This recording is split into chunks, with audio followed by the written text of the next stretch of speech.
Geofencing is a three-dimensional area that can restrict a drone from operating into or out of certain areas, and DJI calls these GEO Zones. And GEO Zones are built into all of DJI's drones, and yes, they can be a little bit tricky to navigate.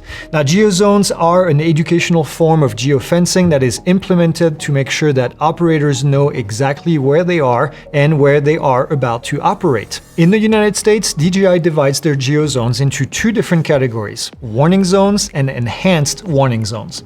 Now, these zones are shown on the map using yellow polygons, and they indicate airspace where flying is either not permitted or requires FAA approval.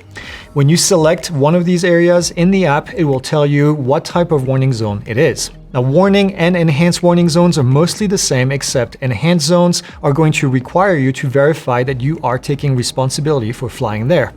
And GEO Zones are designed to match FAA airspace restrictions, which includes those that are found at airports, military bases, prisons, and temporary flight restrictions. If your GEO Zone doesn't look exactly like ours, don't panic. Just be sure that your drone and your DJI FlySafe database is fully updated. Now, depending on how you fly your drone, the GEO Zones may or may not require an extra step. For example, when you try to take off using the DJI controller, you'll be prompted to accept responsibility for the flight using one of those checkboxes. And for those drones that can be flown without a controller or directly via the Fly app on your mobile device, you will be able to take off without any unlocking. This is typically for the small sub 250 gram recreational drones. Now, I want to be clear, this does not apply if you are using a controller with a phone connected directly to it. Now, another note, if you're operating outside but near a DJI GEO Zone with a controller, you may see a warning after you take off. The warning will tell you that your aircraft behavior may change if you fly towards or into one of the GEO Zones.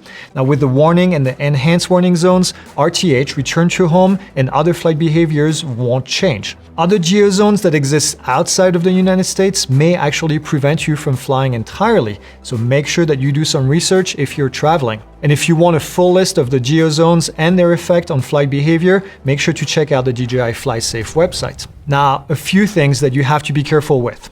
Number one, DJI will not, I'll say again, DJI will not stop you from flying in areas where the FAA prohibits flying. When you click that you accept responsibility, it means that you are aware that many aircraft may be flying at very low altitude and even possibly landing at an airport nearby. Please, please, please do not fly until you verify FAA restrictions.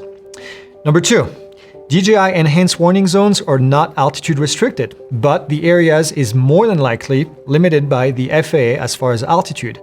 You can use an app such as Aloft Air Control in order to verify how high you can actually legally fly your drone. Number three, the GEO Zone unlock in your DJI app is not the same as an airspace authorization from the FAA.